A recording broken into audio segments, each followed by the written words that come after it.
Pastor Bruno, muito obrigado pelo convite.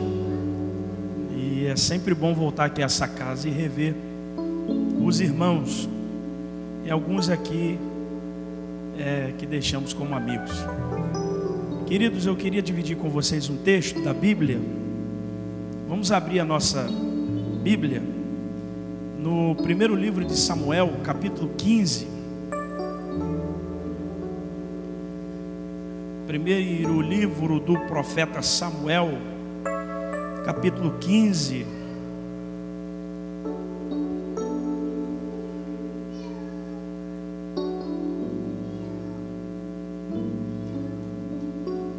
Vamos ler alguns versículos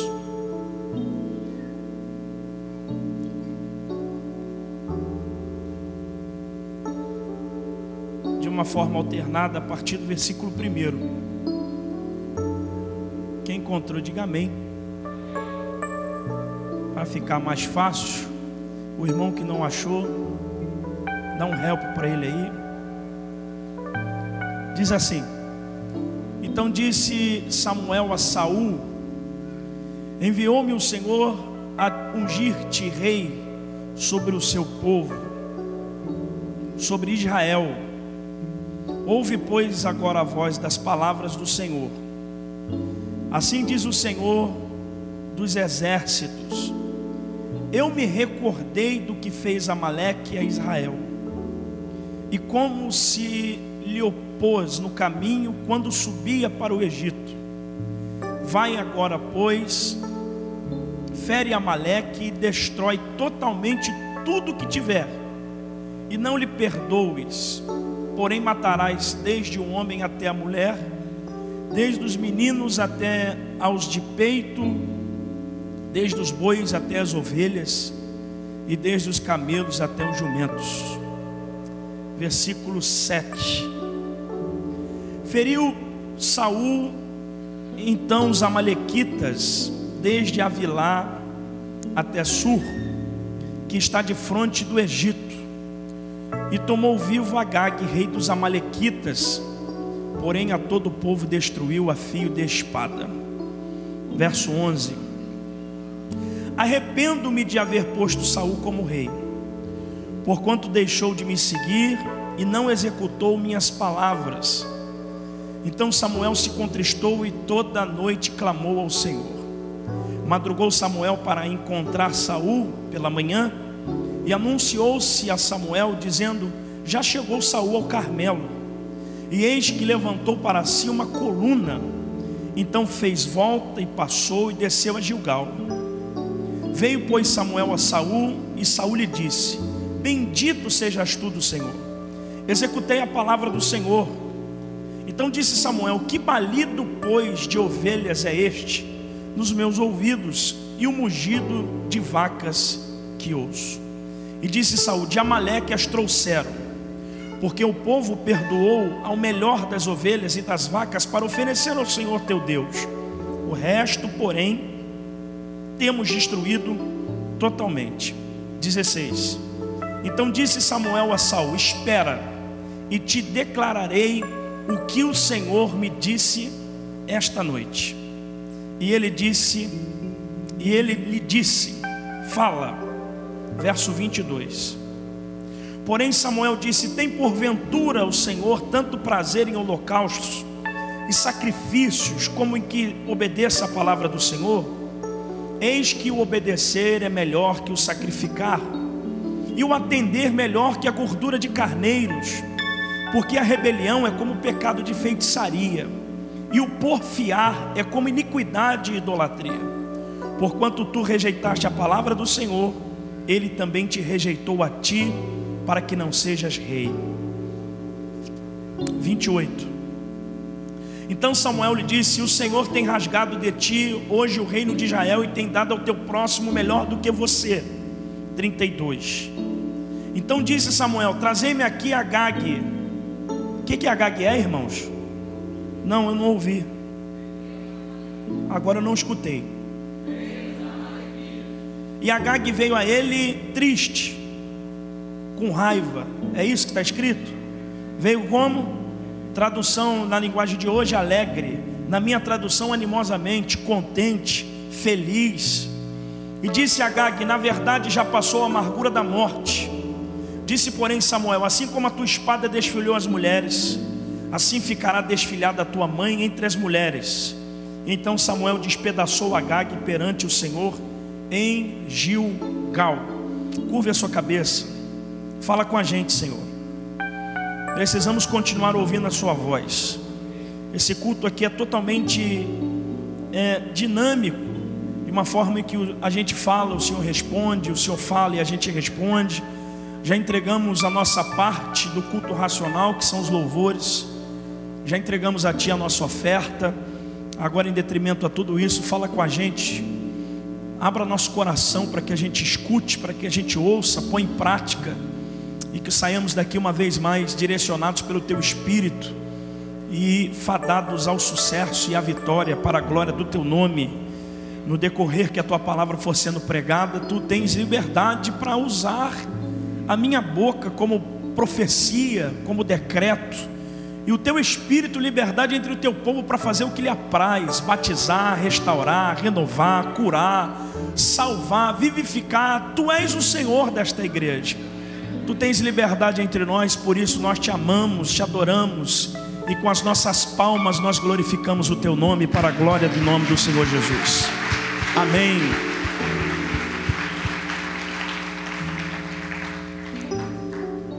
Essa palavra é muito confrontativa, mas a gente está no terceiro mês do ano, né? Parece que foi ontem um ano novo. Provavelmente tem gente aqui que ainda lembra do que pediu a Deus e do que prometeu na virada do ano, né? Então o tempo está correndo muito rápido, e essa palavra ela é propícia para esse início de ano, porque na realidade o ano está começando agora, dado as festas, dado ao nosso país, que é o país considerado o país do carnaval, da festividade, dos feriados, dos marajás, enfim. Mas essa palavra é para a igreja que quer ser curada e quer ter de Deus um direcionamento profético para um ano de vitória. Eu sei que vocês concordam comigo. Eu não me canso de falar que existem oportunidades que elas vêm para selar decretos para a gente. A gente precisa simplesmente, é simples, a gente é que complica. É só aproveitar a oportunidade com o comportamento correto na ótica de Deus, para que tais oportunidades elas possam gerar para a gente vitória. O problema é o comportamento ante essas oportunidades, que elas podem ser paradoxalmente atrair para nós tanto bênção como também maldição. Então, dependendo do comportamento, dependendo da visão que você tem dado a esta oportunidade, você pode viver esses dois parâmetros. Um dia tu pode estar em cima, outra noite você pode estar embaixo, e vice-versa. E este texto, eu perdi bastante tempo lendo com você, ele explica justamente isso. Saul está tendo uma oportunidade de zerar, de exterminar aquilo que eu considero um dos maiores inimigos, digo eu, o maior inimigo de toda a trajetória do povo hebreu, que eram os amalequitas. Eu digo isto porque provavelmente você está dizendo assim: poxa, mas os maiores inimigos eu já estudei, foram os filisteus. Os filisteus que fazem parte das confederações cananeias. Mas os amalequitas, eles eram cirúrgicos nos ataques contra Israel. Os filisteus, eles poderiam ser inimigos em um tempo prolongado, mas os amalequitas não, eles eram estrategistas quando atacavam o povo hebreu. E dado a isto, nós observamos que o próprio Deus rejeitou o povo de Amaleque, jurando por si mesmo que iria exterminar Amaleque da face da terra. Há um dado curioso que, para o nosso entendimento, que Amaleque é parente de Israel por parte de Esaú. Esaú é o pai dos amalequitas. Na realidade, ele faz parte da árvore genealógica desse povo miserável chamado Amaleque. Então Deus disse a Israel que deveria exterminar Amaleque, dado aquele episódio que quando Israel está acampado em Refidim e os amalequitas formam uma emboscada em Êxodo capítulo 17, não permitindo que os hebreus passem no seu território, atacando os hebreus pela retaguarda. Deus então naquele momento jurou por si mesmo, tomando as dores do povo hebreu, que ele iria exterminar Amaleque de toda a face da terra e a sua descendência também. Não ia sobrar ninguém. O coração de Deus se comoveu tanto com essa atitude de Amaleque, que assim que Moisés estava para dar a Josué a liderança do povo de Israel, em Deuteronômio capítulo 25, a partir do verso 17 ao 19, o Senhor disse assim: Moisés, quando Josué chegar lá, quando Josué assumir, você lembra e fala para Josué, para que quando ele entrar em Canaã, não esquecer de exterminar Amaleque da face da terra. Aí Deus vai dizer o porquê. Porque quando vocês estavam passando no território deles, eles fizeram oposição, armando emboscadas, atacando vocês pela retaguarda. Você vai observar no livro de Josué, que é o livro das conquistas, das guerras, diversas vezes os amalequitas contra-atacando a nação de Israel. Mas provavelmente nesse período das conquistas, em que o povo da terra de Canaã estava sendo desterrado, colocado para fora da terra, nós temos o livro dos Juízes, que retrata provavelmente um quadro que você não vai ter dificuldade de lembrar, que quando os amalequitas fizeram alianças com os midianitas, amonitas, todos os itas da terra de Canaã, e subiram contra as cidades de Israel no tempo da sua colheita. E o Senhor precisou fazer com que o juiz chamado Gideão se levantasse, porque todos os homens, os melhores, estavam escondidos, forçados, dado a crise da colheita, a se esconder em covas, cavernas e fortificações. Então Deus, ele tem um negócio com os amalequitas e vai entregar isso na mão de Saul. O interessante é que Deus pode fazer tudo isso sozinho. Ele podia descer, abrir a terra, engolir os amalequitas, mandar um anjo, matar os amalequitas, mas Deus resolve entregar algumas coisas em nossas mãos. Tem coisas que a gente até acha assim, poxa, é tão fácil. Mas se fosse tão fácil, se é tão fácil, por que Deus confiou a mim? Porque são em pequenos detalhes que a gente às vezes se atrapalha. Às vezes a gente não se atrapalha com coisa grande, a gente acaba se atrapalhando com coisa pequena. E é nas coisas pequenas que partem de Deus a observação, para que Ele possa nos colocar ou nos elevar a uma estatura maior, a um nível maior. Então Deus está entregando essa raça, que eu tracei aqui o perfil da personalidade desse povo cruel, na mão de Saul. Primeiro, eles são opositores. Eles não permitem que o povo hebreu avance no seu território. Segundo, além de ser opositores, obstruir a passagem ou o caminho, eles são covardes porque atacam na retaguarda. Por que eles atacam na retaguarda? Porque é na retaguarda do povo hebreu que estavam os velhos, as crianças, os cansados, os mimados, enfim, todos aqueles que vocês conhecem. Os frágeis andavam na retaguarda. Terceira coisa também de Amaleque é que ele está destruindo um projeto que Deus deu a Saul. Por que Deus está destruindo um projeto que Deus deu a Saul? Porque Saul não tinha nada para ser rei de coisa nenhuma. Deus, pelo seu voto de Minerva, entregou a Saul o trono de Israel. O povo pediu um rei, Deus olhou para Saul e escolheu Saul. E Samuel agora vai diante de Saul dizendo: olha, o Senhor, Ele quer que você extermine os amalequitas. Deus está entregando a chave da autoridade na sua mão, para que você risque da terra esse povo ruim, essa raça. Agora, quando você chegar lá no território dos amalequitas, vocês não podem deixar ninguém vivo. Tem que matar homem, mulher, velhos, crianças, jovens, os que mamam no peito, os vascaínos, matar os botafoguenses, fluminenses, todo mundo, mata essa raça toda, né? O outro disse aqui: misericórdia. Mata tudo, não pode deixar nada vivo, nem boi, nem vaca, nem formiga, porque tudo de Amaleque é amaldiçoado. E não tem, escute, não tem como Deus abençoar aquilo que Ele colocou um ponto final de maldição. Não tente amar aquilo que Deus não gosta. Entendeu isso? Não dá para amar o que Deus não gosta. Então Deus colocou um ponto final. E lá vai Saul com esta unção de guerreiro para poder ir no território dos amalequitas, para poder desbravar o território, conquistar e exterminar essa raça. Dado um tempo, Saul vai prestar contas com Samuel de tudo aquilo que ele havia feito. E Samuel vai até Saul. Saul está com a cara de traquinas, porque ele vai fazer uma festa. Ele vai cumprimentar Samuel, uma forma em que ele não cumprimentava, vai tratar bem, vai fazer uma coluna, vai fazer uma festa, comprar refrigerante. Ele quer dar um banquete, porque aquela situação é uma situação memorável. Samuel, como profeta, vai olhar para Saul e vai perguntar a ele: e aí, você cumpriu o que Deus havia mandado você fazer? Saul, com aquela cara de paisagem, aquela cara que todo mentiroso faz quando quer forçar uma mentira que tem aparência de verdade. Como é que deve ser, né? Aquele sorrisinho de canto de boca, vai dizer assim: tudo que o Senhor mandou eu fazer, eu fiz. Tudo que Deus mandou eu fazer, eu fiz. Matei tudo, não ficou nada de pé.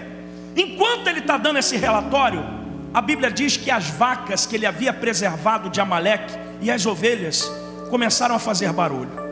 Porque tem coisas que ficam gritantes. Não adianta você calar a boca do pecado, que ele vai acabar gritando teu nome, né? Ele acaba gritando o nome.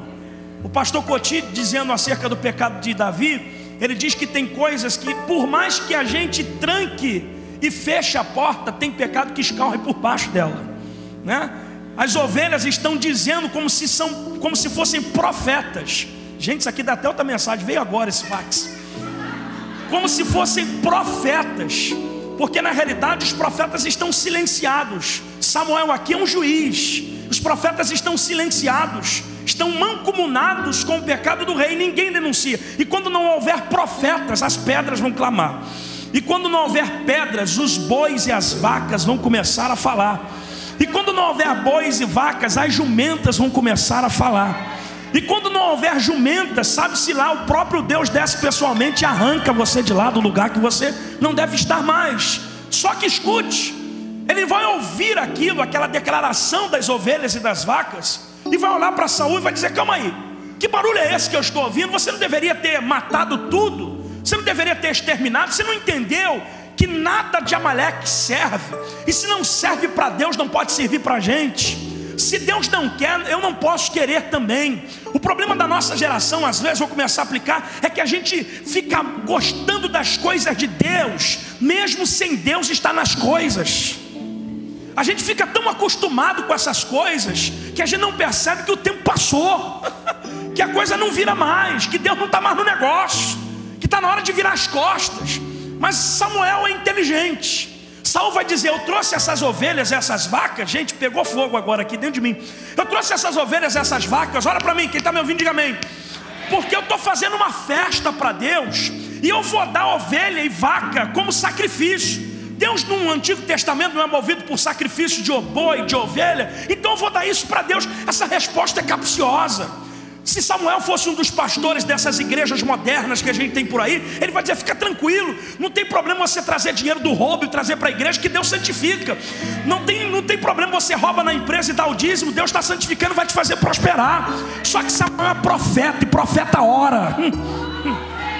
Profeta ora. Deixa eu te dar uma palavra. A oração, ela nem sempre vai mover a montanha ao teu favor, nem sempre ela vai tirar os seus obstáculos, porque a oração, às vezes, ela age mais em você do que ao teu favor.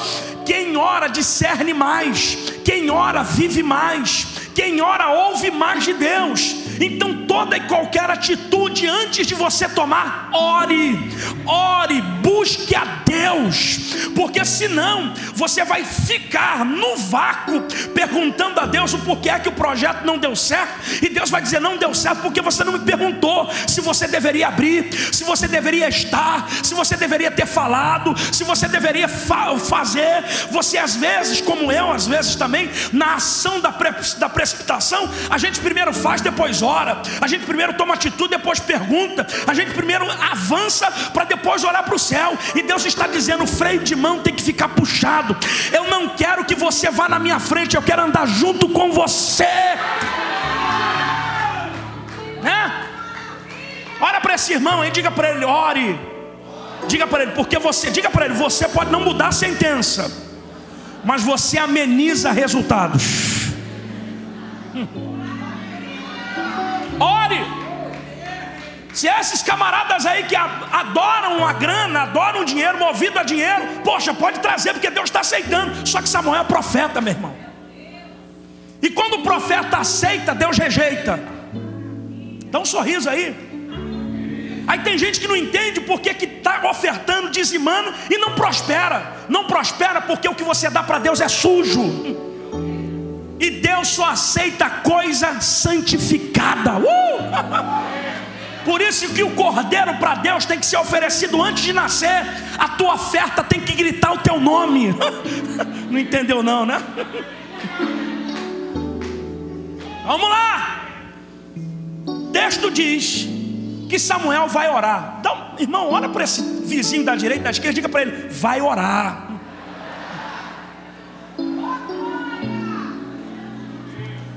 E quando ele ora, pastor, Deus vai contar uma história para ele.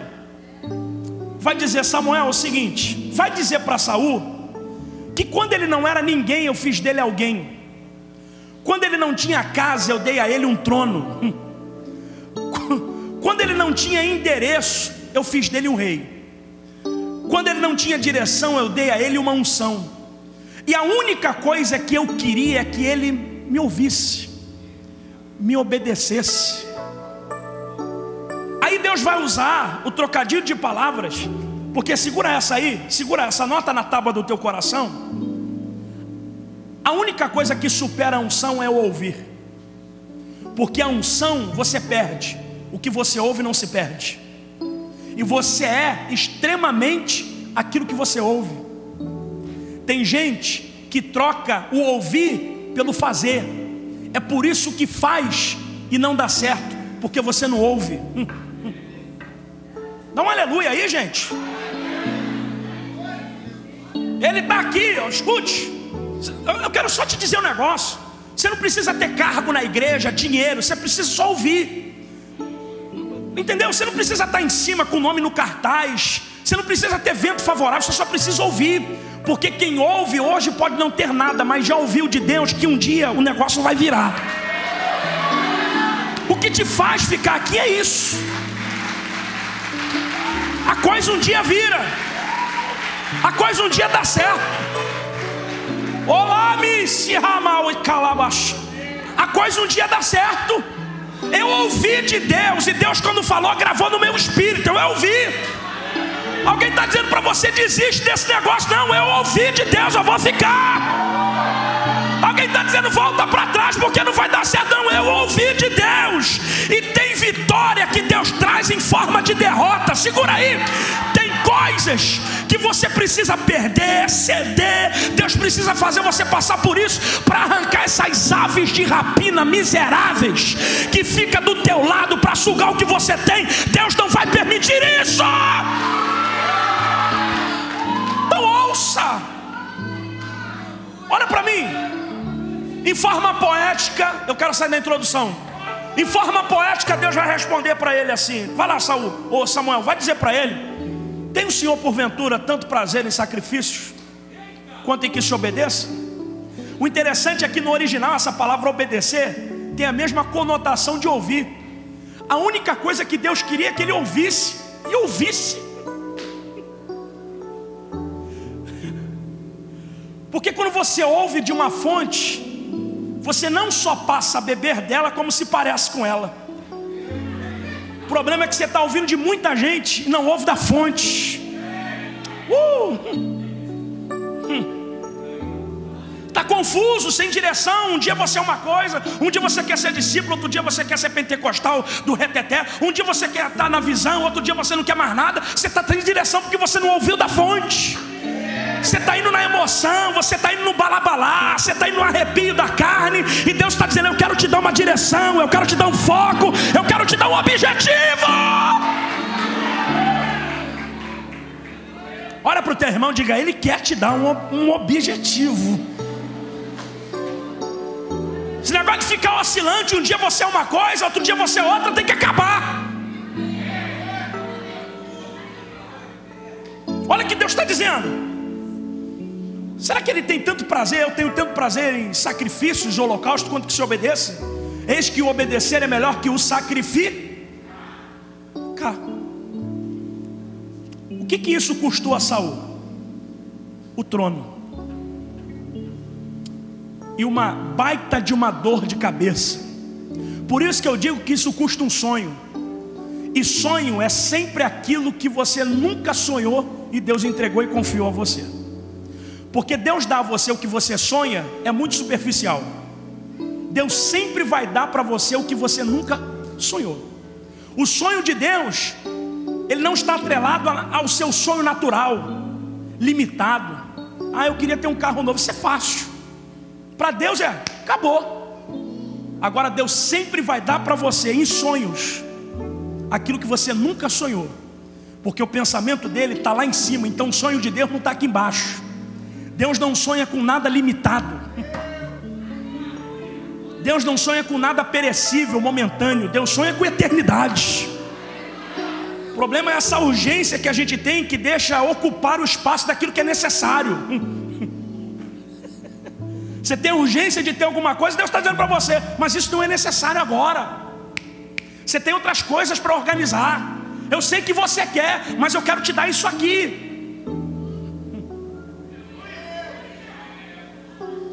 Aí a gente se torna ingrato do jeitinho desse crente que está aí do teu lado. Não consegue adorar a Deus porque está pedindo, e com esse foco objetivado de pedância. Meu Deus, parece até aleluia, pedância. Anota isso aí.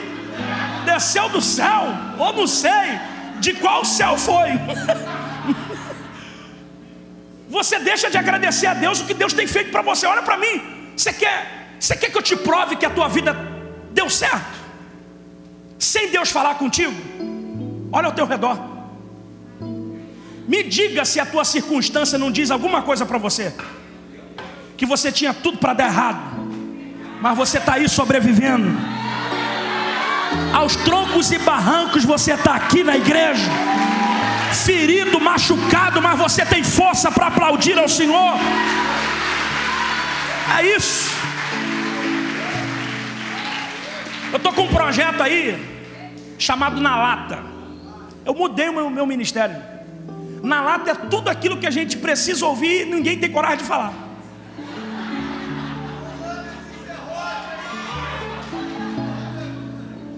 Tem que acabar. O evangelho é simples, gente. A gente está complicando tudo. A gente está tentando inventar anjo num lugar que não tem.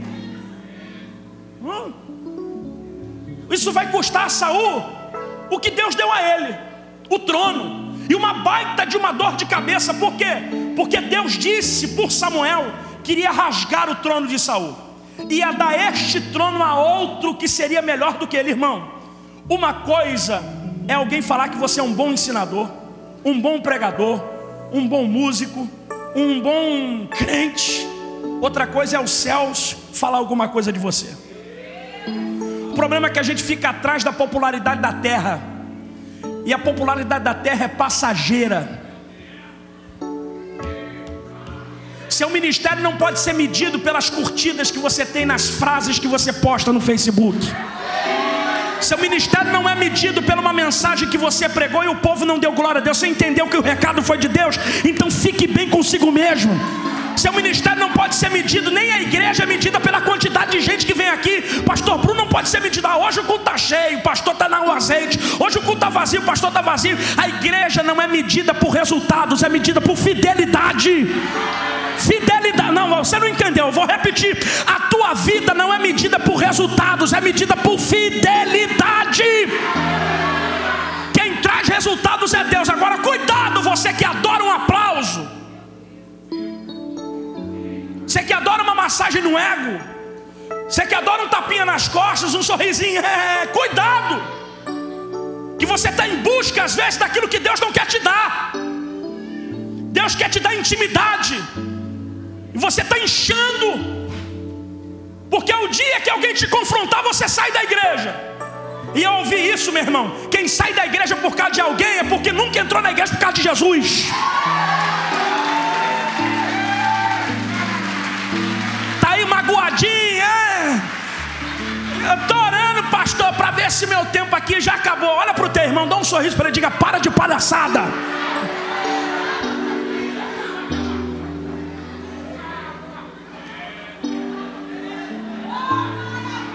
Agora é resposta para os campeões aqui. Cadê os campeões dessa igreja? Isso aqui é motivo de você dar glória a Deus dado as suas perseguições.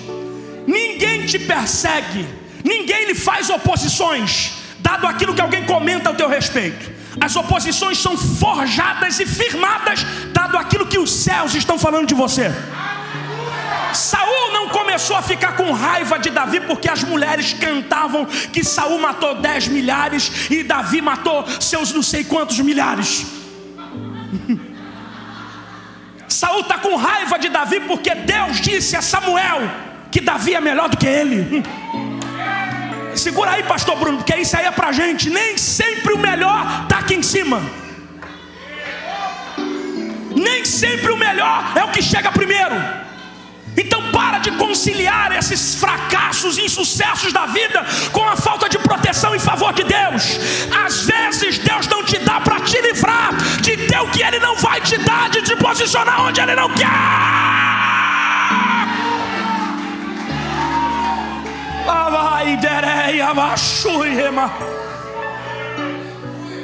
Fiz campanha, meu Deus, não sei o que, palhaço.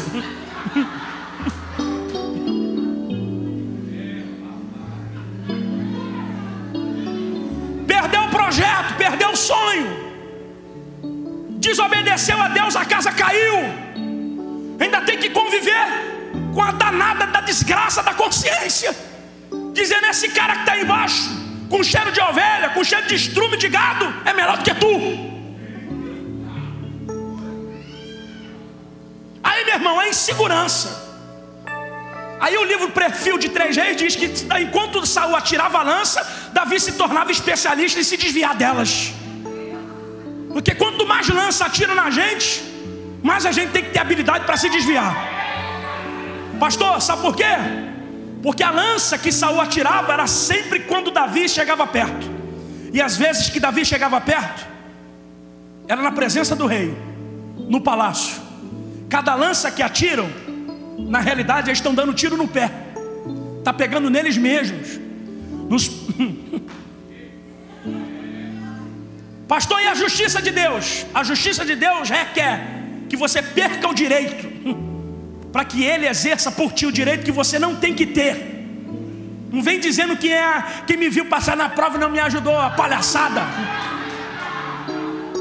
Deus não vai fazer nada para humilhar ninguém em detrimento a você, porque do jeito que você é amado, quem te persegue também é por Deus amado. Isso é conflito pessoal, conflito social, isso é conflito humano.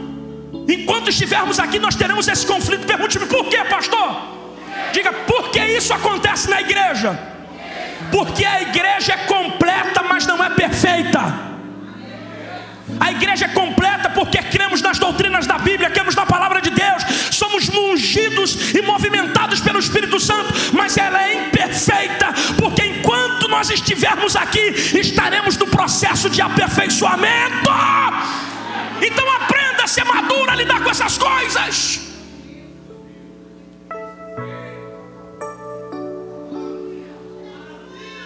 Está me perseguindo, fulano não quer mais ir na minha célula, então entrega ela, dá para outro, tem outro doidinho para tomar o teu lugar.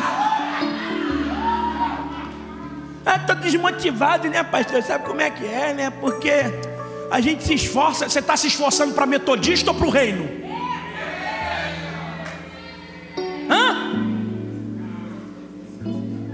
Pode falar, pode, já sei que dá. Saul perdeu o reino, dada a sua desobediência. E todo desobediente expressa pelo menos aqui no texto 3 tipos de comportamento. Primeiro comportamento, o primeiro comportamento do desobediente, semelhante a Saul, ele sempre vai viver uma vida de aparência. Ele vai dizer que é verdade quando ele sabe que é mentira. Ele vai dizer que sim quando ele sabe que é não. Ele vai dizer eu vou quando ele não tem condição de ir. Ele vai dizer eu tenho quando ele já deixou de ter há muito tempo. E a vida de aparência é uma desgraça. Paulo disse isso acerca da igreja de Corintos, usando como exemplo o véu de Moisés, que nós não devemos ser como Moisés, colocando o véu no rosto para cobrir aquilo que entendemos que era transitório. O que era transitório? Moisés subiu no monte, a glória encheu ele veio brilhando, igual esses pregadores que a gente vê com aquele terno prateado, aquelas coisas.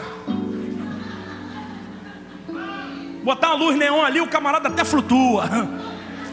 Eu não sabe se o cara está indo para a igreja ou para o ensaio da Unidos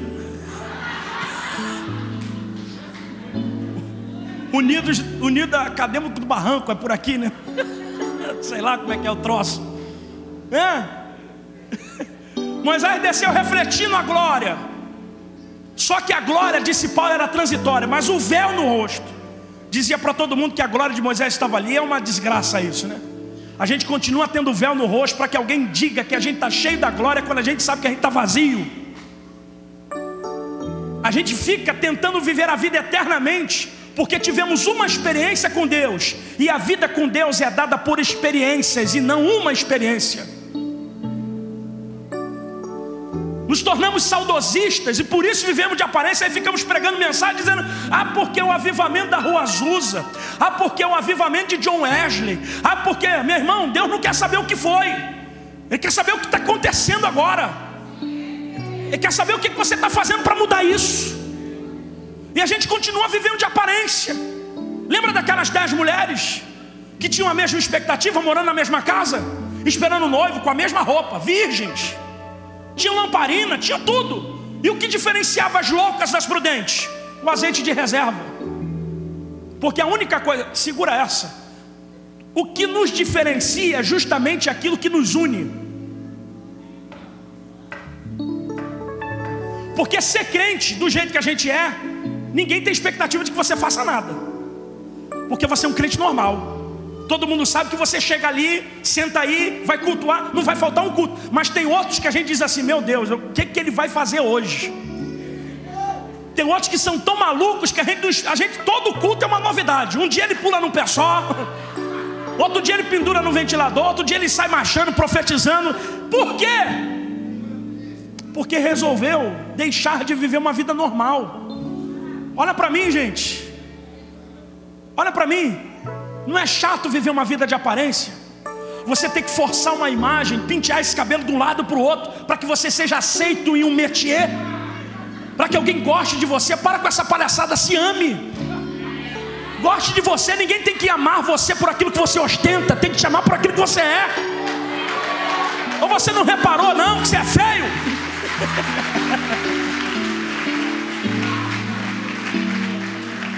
Está forçando uma barra, está tomando remédio para dormir, porque você está tentando forçar uma aparência de aquilo que você não é. E o ser humano, por mais que tente viver de imagem, ele não consegue por muito tempo. Olha para mim, gente. Deus odeia os seus defeitos, mas é por ele que ele é atraído. Eu vou repetir: Deus odeia os seus defeitos, mas são por eles que ele é atraído. Deus detesta os seus erros, mas Ele não te ama pelas suas qualidades. Por que é que Deus é atraído pelos meus defeitos? Porque naquilo que não somos, naquilo que não conseguimos, naquilo que não mudamos, geramos em nós dependência daquele que pode, daquele que faz, daquele que muda, daquele que consegue. Entendeu isso? Deus não me ama porque eu prego, Deus não ama o pastor Bruno porque ele é pastor, Deus não ama o justo porque ele fica tocando aquele chifre, esqueci o nome. Deus não ama. Deus não te ama porque você fica amassando barro, cortando cana. Deus não te ama por causa disso. E nem porque você toca bem, canta bem, porque isso é habilidade. Naquilo que somos habilidosos, não precisamos de Deus. Eu não, segura aí, que Deus me guarde do que eu vou falar. Eu não preciso de Deus para pregar bem. Eu não preciso de unção para cantar bem. Eu não preciso de graça do Espírito Santo para congregar, porque somos habilidosos. A gente entende como é que disfarça a massa. A tua habilidade faz com que você envolva as pessoas, porque você é bom naquilo que você faz. E Deus não te ama por aquilo que você faz, porque se te amasse por aquilo que você faz, Ele odiava quem não pode fazer.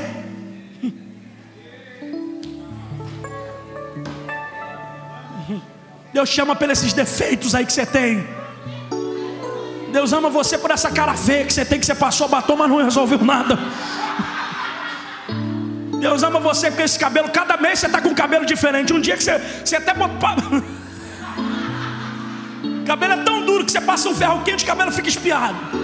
Aí não deu certo, você tem que gastar muito energia e corta o cabelo igual o Ronaldinho. Você não sabe quem você é, mas Deus te ama, por isso mesmo. Você não vale nada, mas Ele gosta de você. É assim mesmo. Olha para o teu irmão, dê um abraço nele, diga assim: não viva de aparência, meu irmão. Aleluia. Você pode perder os seus sonhos. Segunda coisa, você já percebeu que todo mundo que vive de aparência, ele sempre diz: a culpa não foi minha? Deus está confrontando Saul, dizendo assim: por que você trouxe essas ovelhas? Tudo que é maldito de Amaleque. Ele está dizendo assim: o povo que mandou. Só que ele esqueceu que o povo é tudo aquilo que ele é. Você não pode dizer que o problema da tua casa é Satanás que está entrando lá, porque o que é de Deus o maligno não toca. Tua casa é o que você é. Dê um aleluia aí, poxa. Eu não estou fazendo o quadradinho de 8 não, tá? Isso aqui é o que eu fui jogar uma bola ontem, quarto saí. Aí fiz um gol e me machuquei sozinho. Entrei 5 minutos, fiz um gol, 6 minutos. Troca. Então tá doendo. Escuta. Qual é essa segunda síndrome? Culpa terceirizada. Quem já brincou de batata quente aqui? Levanta a mão. A gente bota aquela musiquinha de fundo, vai passando, passaraio, passaraio. Aí aquele que a gente quer tirar da brincadeira, a gente para a música e diz: sai. Não é isso? E todas as vezes que você não se assume é porque você está com interesse de tirar alguém da brincadeira que não merece sair.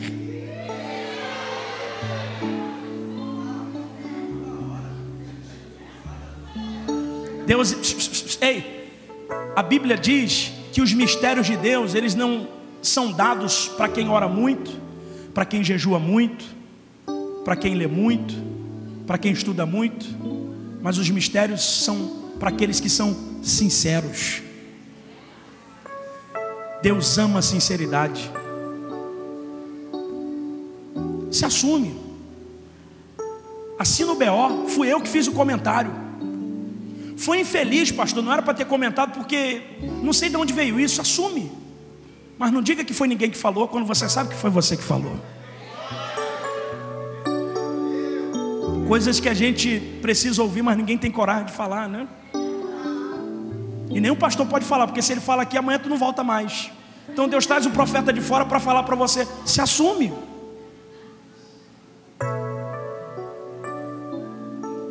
Terceira coisa, senão a gente não consegue fechar. Essa aqui provavelmente seja pior. Vai te pegar na esquina, porque me pegou também. O terceiro comportamento de Saul é que ele está tentando comprar Deus com a oferta. Ele está dizendo aqui que os fins justificam os meios. Aí Deus está olhando para ele dizendo assim: eu não aceito a tua oferta, porque eu rejeitei você. E todas as vezes que a gente é rejeitado por Deus, dado a um comportamento ruim, e a gente fica tentando comprar Deus, a gente vive a vida de religiosidade. Ele está dizendo aqui que os fins justificam os meios. Aí Deus está olhando para ele dizendo assim: eu não aceito a tua oferta, porque eu rejeitei você. E todas as vezes que a gente é rejeitado por Deus, dado a um comportamento ruim, e a gente fica tentando comprar Deus, a gente vive a vida de religiosidade. Ele está dizendo aqui que os fins justificam os meios. Aí Deus está olhando para ele dizendo assim: eu não aceito a tua oferta, porque eu rejeitei você. E todas as vezes que a gente é rejeitado por Deus, dado a um comportamento ruim, e a gente fica tentando comprar Deus, a gente vive a vida de religiosidade. Ele está dizendo aqui que os fins justificam os meios. Aí Deus está olhando para ele dizendo assim: eu não aceito a tua oferta, porque eu rejeitei você. E todas as vezes que a gente é rejeitado por Deus, dado a um comportamento ruim, e a gente fica tentando comprar Deus, a gente vive a vida de religiosidade. Ele está dizendo aqui que os fins justificam os meios. Aí Deus está olhando para ele dizendo assim: eu não aceito a tua oferta, porque eu rejeitei você. E todas as vezes que a gente é rejeitado por Deus, dado a um comportamento ruim, e a gente fica tentando comprar Deus, a gente vive a vida de religiosidade. Ele está dizendo aqui que os fins justificam os meios. Aí Deus está olhando para ele dizendo assim: eu não aceito a tua oferta, porque eu rejeitei você. E todas as vezes que a gente é rejeitado por Deus, dado a um comportamento ruim, e a gente fica tentando comprar Deus, a gente vive a vida de religiosidade. Ele está dizendo aqui que os fins justificam os meios. Aí Deus está olhando para ele dizendo assim: eu não aceito a tua oferta, porque eu rejeitei você. E todas as vezes que a gente é rejeitado por Deus, dado a um comportamento ruim, e a gente fica tentando comprar Deus, a gente vive a vida de religiosidade. Ele está dizendo aqui que os fins justificam os meios. Aí Deus está olhando para ele dizendo assim: eu não aceito a tua oferta, porque eu rejeitei você. E todas as vezes que a gente é rejeitado por Deus, dado a um comportamento ruim, e a gente fica tentando comprar Deus, a gente vive a vida de religiosidade. Ele está dizendo aqui que os fins justificam os meios. Aí Deus está olhando para ele dizendo assim: eu não aceito a tua oferta, porque eu rejeitei você. E todas as vezes que a gente é rejeitado por Deus, dado a um comportamento ruim, e a gente fica tentando comprar Deus, a gente vive a vida de religiosidade. Ele está dizendo aqui que os fins justificam os meios. Aí Deus está olhando para ele dizendo assim: eu não aceito a tua oferta, porque eu rejeitei você. E todas as vezes que a gente é rejeitado por Deus, dado a um comportamento ruim, e a gente fica tentando comprar Deus, a gente vive a vida de religiosidade. Ele está dizendo aqui que os fins justificam os meios.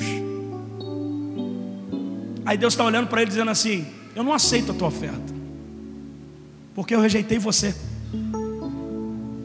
E todas as vezes que a gente é rejeitado por Deus, dado a um comportamento ruim, e a gente fica tentando comprar Deus, a gente vive a vida de religiosidade. Ele está dizendo aqui que os fins justificam os meios. Aí Deus está olhando para ele dizendo assim: eu não aceito a tua oferta, porque eu rejeitei você. E todas as vezes que a gente é rejeitado por Deus, dado a um comportamento ruim, e a gente fica tentando comprar Deus, a gente vive a vida de religiosidade. Ele está dizendo aqui que os fins justificam os meios.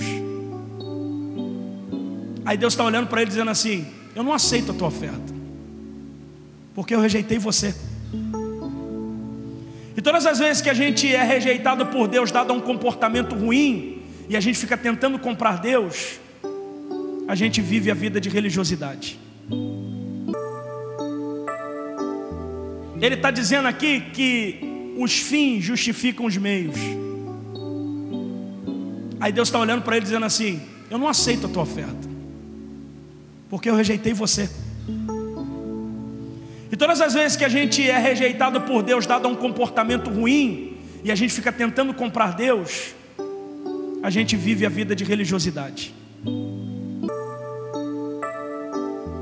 Ele está dizendo aqui que os fins justificam os meios. Aí Deus está olhando para ele dizendo assim: eu não aceito a tua oferta, porque eu rejeitei você. E todas as vezes que a gente é rejeitado por Deus, dado a um comportamento ruim, e a gente fica tentando comprar Deus, a gente vive a vida de religiosidade. Ele está dizendo aqui que os fins justificam os meios. Aí Deus está olhando para ele dizendo assim: eu não aceito a tua oferta, porque eu rejeitei você.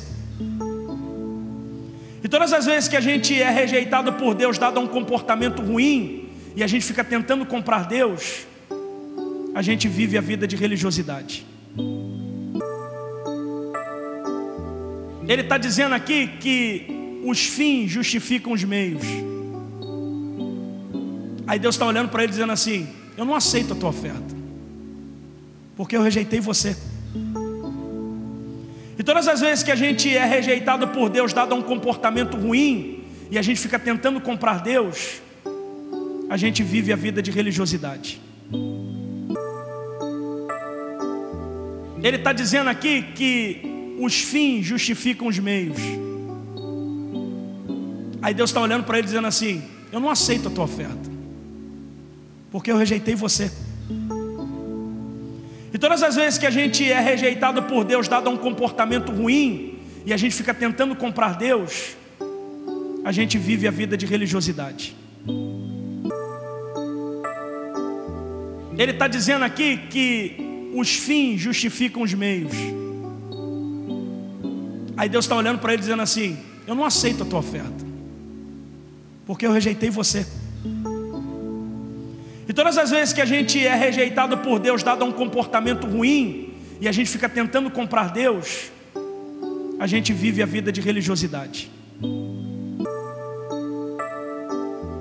Ele está dizendo aqui que os fins justificam os meios. Aí Deus está olhando para ele dizendo assim: eu não aceito a tua oferta, porque eu rejeitei você. E todas as vezes que a gente é rejeitado por Deus, dado a um comportamento ruim, e a gente fica tentando comprar Deus, a gente vive a vida de religiosidade. Ele está dizendo aqui que os fins justificam os meios. Aí Deus está olhando para ele dizendo assim: eu não aceito a tua oferta, porque eu rejeitei você. E todas as vezes que a gente é rejeitado por Deus, dado a um comportamento ruim, e a gente fica tentando comprar Deus, a gente vive a vida de religiosidade. Ele está dizendo aqui que os fins justificam os meios. Aí Deus está olhando para ele dizendo assim: eu não aceito a tua oferta, porque eu rejeitei você. E todas as vezes que a gente é rejeitado por Deus, dado a um comportamento ruim, e a gente fica tentando comprar Deus, a gente vive a vida de religiosidade. Ele está dizendo aqui que os fins justificam os meios. Aí Deus está olhando para ele dizendo assim: eu não aceito a tua oferta, porque eu rejeitei você. E todas as vezes que a gente é rejeitado por Deus, dado a um comportamento ruim, e a gente fica tentando comprar Deus, a gente vive a vida de religiosidade. Ele está dizendo aqui que os fins justificam os meios. Aí Deus está olhando para ele dizendo assim: eu não aceito a tua oferta, porque eu rejeitei você. E todas as vezes que a gente é rejeitado por Deus, dado a um comportamento ruim, e a gente fica tentando comprar Deus, a gente vive a vida de religiosidade. Ele está dizendo aqui que os fins justificam os meios. Aí Deus está olhando para ele dizendo assim: eu não aceito a tua oferta, porque eu rejeitei você. E todas as vezes que a gente é rejeitado por Deus, dado a um comportamento ruim, e a gente fica tentando comprar Deus, a gente vive a vida de religiosidade. Ele está dizendo aqui que os fins justificam os meios. Aí Deus está olhando para ele dizendo assim: eu não aceito a tua oferta, porque eu rejeitei você. E todas as vezes que a gente é rejeitado por Deus, dado a um comportamento ruim, e a gente fica tentando comprar Deus, a gente vive a vida de religiosidade. Ele está dizendo aqui que os fins justificam os meios. Aí Deus está olhando para ele dizendo assim: eu não aceito a tua oferta, porque eu rejeitei você. E todas as vezes que a gente é rejeitado por Deus, dado a um comportamento ruim, e a gente fica tentando comprar Deus, a gente vive a vida de religiosidade. Ele está dizendo aqui que os fins justificam os meios. Aí Deus está olhando para ele dizendo assim: eu não aceito a tua oferta, porque eu rejeitei você. E todas as vezes que a gente é rejeitado por Deus, dado a um comportamento ruim, e a gente fica tentando comprar Deus, a gente vive a vida de religiosidade. Ele está dizendo aqui que os fins justificam os meios. Aí Deus está olhando para ele dizendo assim: eu não aceito a tua oferta, porque eu rejeitei você. E todas as vezes que a gente é rejeitado por Deus, dado a um comportamento ruim, e a gente fica tentando comprar Deus, a gente vive a vida de religiosidade. Ele está dizendo aqui que os fins justificam os meios. Aí Deus está olhando para ele dizendo assim: eu não aceito a tua oferta, porque eu rejeitei você. E todas as vezes que a gente é rejeitado por Deus, dado a um comportamento ruim, e a gente fica tentando comprar Deus, a gente vive a vida de religiosidade. Ele está dizendo aqui que os fins justificam os meios. Aí Deus está olhando para ele dizendo assim: eu não aceito a tua oferta, porque eu rejeitei você. E todas as vezes que a gente é rejeitado por Deus, dado a um comportamento ruim, e a gente fica tentando comprar Deus, a gente vive a vida de religiosidade. Ele está dizendo aqui que os fins justificam os meios. Aí Deus está olhando para ele dizendo assim: eu não aceito a tua oferta, porque eu rejeitei você.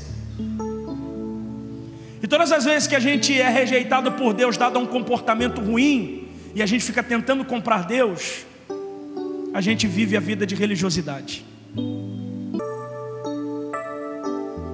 Ele está dizendo aqui que os fins justificam os meios.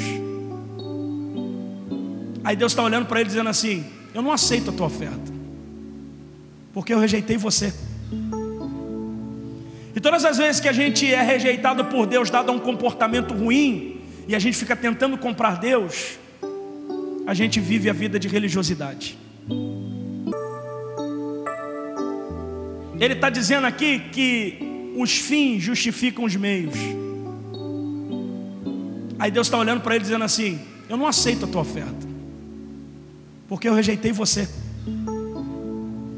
E todas as vezes que a gente é rejeitado por Deus, dado a um comportamento ruim, e a gente fica tentando comprar Deus, a gente vive a vida de religiosidade. Ele está dizendo aqui que os fins justificam os meios. Aí Deus está olhando para ele dizendo assim: eu não aceito a tua oferta, porque eu rejeitei você. E todas as vezes que a gente é rejeitado por Deus, dado a um comportamento ruim, e a gente fica tentando comprar Deus, a gente vive a vida de religiosidade. Ele está dizendo aqui que os fins justificam os meios. Aí Deus está olhando para ele dizendo assim: eu não aceito a tua oferta, porque eu rejeitei você. E todas as vezes que a gente é rejeitado por Deus, dado a um comportamento ruim, e a gente fica tentando comprar Deus, a gente vive a vida de religiosidade. Ele está dizendo aqui que os fins justificam os meios. Aí Deus está olhando para ele dizendo assim: eu não aceito a tua oferta, porque eu rejeitei você.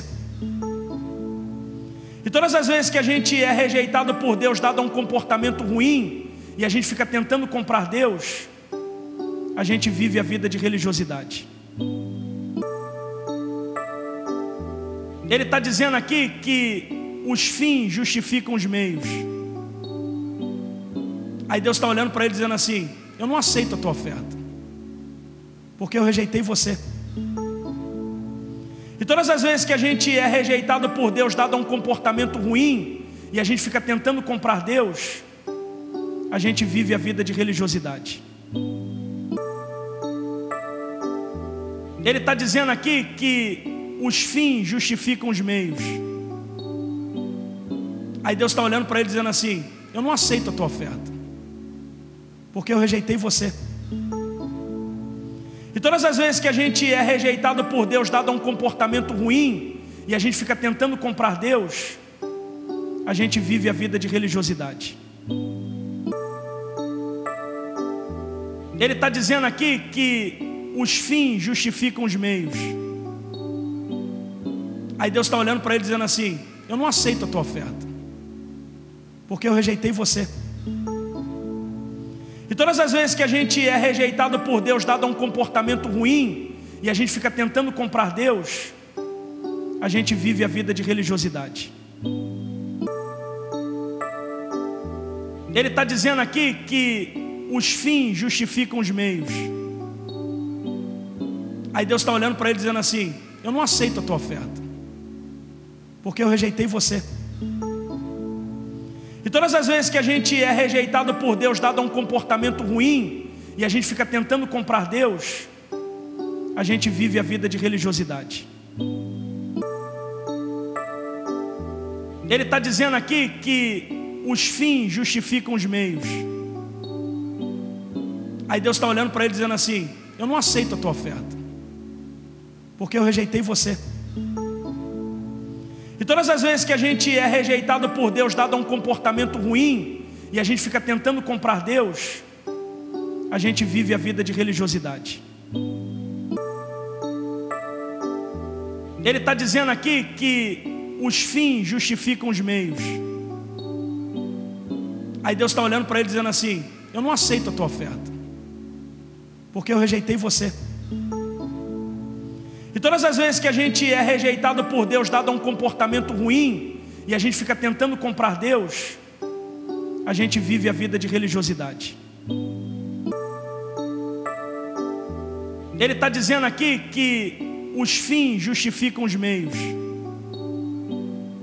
Aí Deus está olhando para ele dizendo assim: eu não aceito a tua oferta, porque eu rejeitei você. E todas as vezes que a gente é rejeitado por Deus, dado um comportamento ruim, e a gente fica tentando comprar Deus, a gente vive a vida de religiosidade. Ele está dizendo aqui que os fins justificam os meios.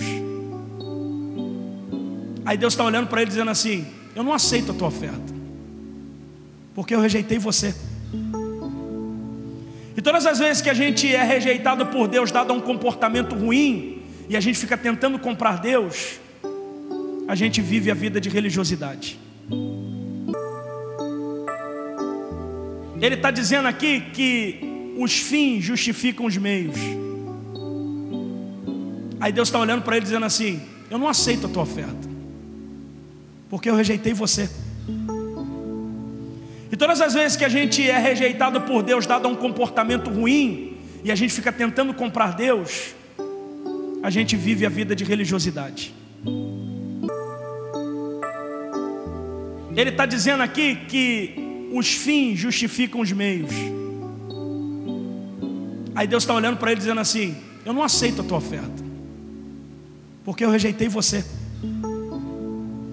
E todas as vezes que a gente é rejeitado por Deus, dado um comportamento ruim, e a gente fica tentando comprar Deus, a gente vive a vida de religiosidade. Ele está dizendo aqui que os fins justificam os meios. Aí Deus está olhando para ele dizendo assim: eu não aceito a tua oferta, porque eu rejeitei você. E todas as vezes que a gente é rejeitado por Deus, dado um comportamento ruim, e a gente fica tentando comprar Deus, a gente vive a vida de religiosidade. Ele está dizendo aqui que os fins justificam os meios. Aí Deus está olhando para ele dizendo assim: eu não aceito a tua oferta, porque eu rejeitei você. E todas as vezes que a gente é rejeitado por Deus, dado um comportamento ruim, e a gente fica tentando comprar Deus, a gente vive a vida de religiosidade. Ele está dizendo aqui que os fins justificam os meios.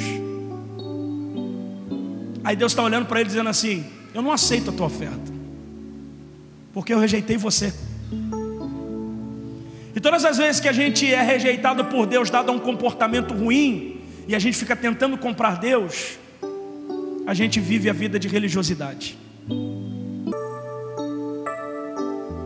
Ele está dizendo aqui que os fins justificam os meios.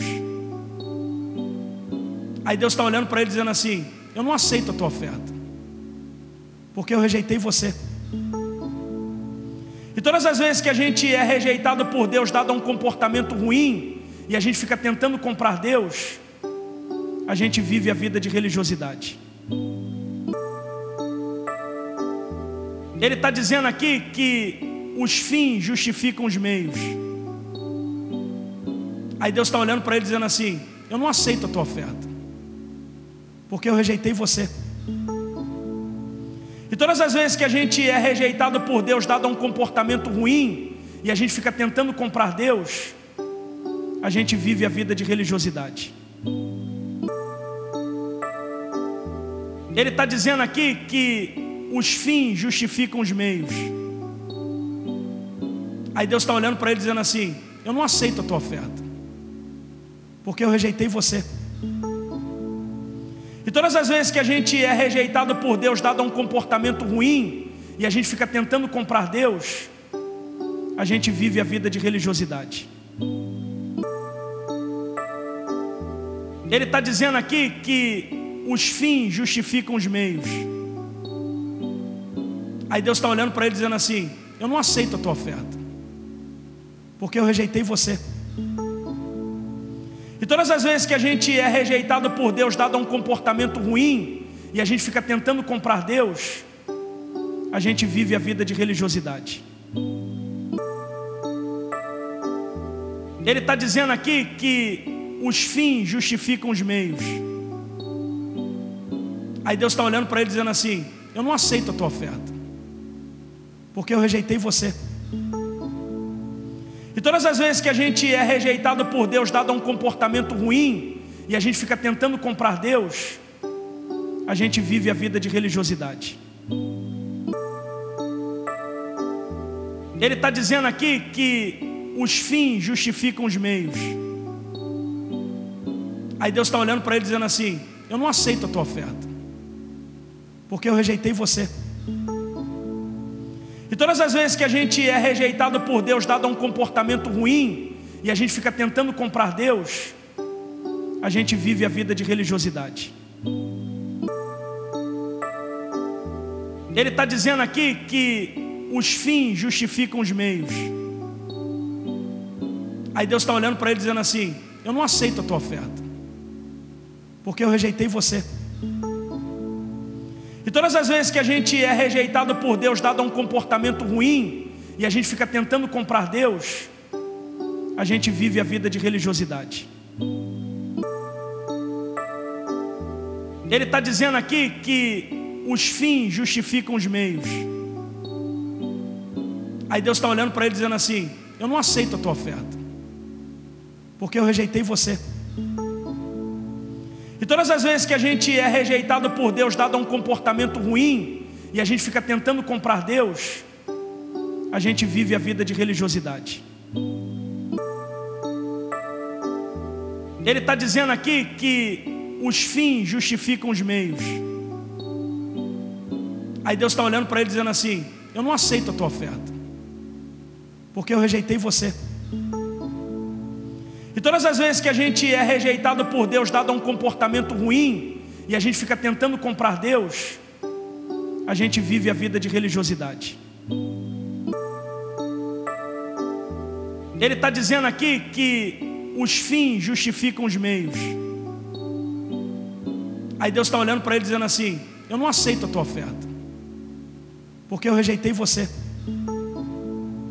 E todas as vezes que a gente é rejeitado por Deus, dado a um comportamento ruim, e a gente fica tentando comprar Deus, a gente vive a vida de religiosidade.